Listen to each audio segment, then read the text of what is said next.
હલચલ ભારતમાં આપનું સ્વાગત છે। ભાવનગર જિલ્લાના મીઠી વીરડી અને આજુબાજુના વિસ્તારોમાં કુદરતનો ખજાનો સમાયેલો છે, પરંતુ ભૂમાફિયાઓ દ્વારા આડેધડ ખનન કરવામાં આવી રહ્યું છે, જેના કારણે કુદરતી સંપત્તિનો ઓથ વળી રહ્યો છે। આવા સંજોગોમાં ખનિજ વિભાગ કે પોલીસ દ્વારા કાર્યવાહી તો કરાઈ છે, પરંતુ તેમાં વાલા દેવલાની નીતિ રખાતી હોય તેવા આક્ષેપો થયા છે।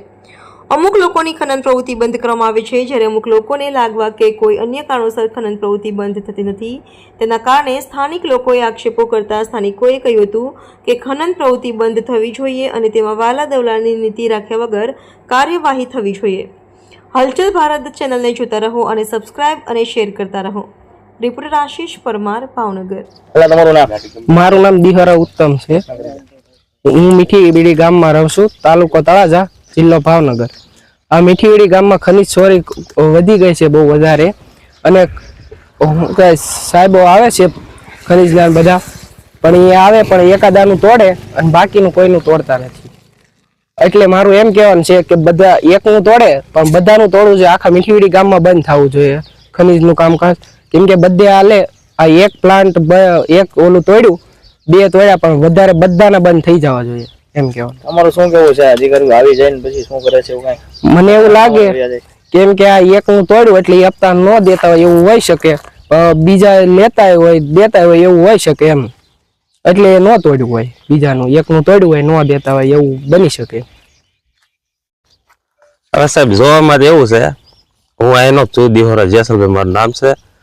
ખનિજ ચોરી અમારા ગામમાં બહુ વધારે એટલે વધારે થાય છે સાહેબ, બરાબર।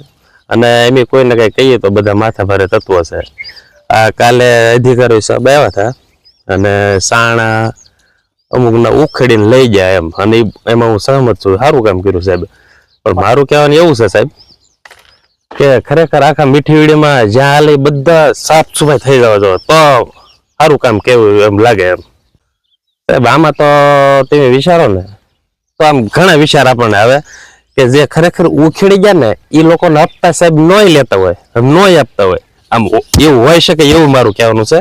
હું એવું નથી કહેતો કે સાહેબ હપ્તા લેતા હોય, અને જેના નથી લીધા એ કદાચ આપતા હોય સાહેબ। આવતીકાલે કાકા અહીંયા એક જ જગ્યા કાંક તોડ્યું છે આખા ગામની અંદર હાલે છે, તમારું શું કેવું? એ સારું કામ કર્યું અધિકારીઓ સાહેબ, પણ મારું આમ વિરોધ ગણાવું, કારણ કે એ કામ સારું કર્યું પણ એક જ માણસનું કર્યું, બે માણસનું કર્યું, તો એ મને ગમતી વાત નથી સાહેબ। કારણ કે કરવું સાહેબ તો વ્યવસ્થિત આખા મીઠી વીડીમાં લે ખનિજ ચોરી બંધ એટલે બંધ, અને આ સાહેબ કેટલાય વર્ષોથી હાલે। મોટાભાઈ જે અહીંયા જે ગામની અંદર જે હાલે છે આ બધા કામ ખનિજના, એ બધા કાયદેસર હાલતા છે, રોયલ્ટી પાવતી વિના હાલતા છે, કઈ બિલ વાળા છે, શું કેવું?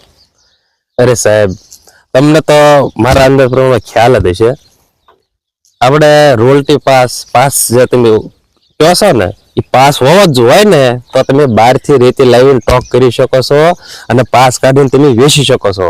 તમે કોઈની માલિકે સરાર માલી રેતી કાઢીને ધોઈને પાસ ન કાઢી શકો સાહેબ। અહીંયા એવા ધંધા પણ હાલતા હોય એવું મને લાગે છે। તમે આ અધિકારી સાહેબ હું ધારે ને તો કેટલું ન ફરકે એ મને ખબર, પણ હવે એ જ લોકો મિલી ભગત હોય ને એવું મને લાગે।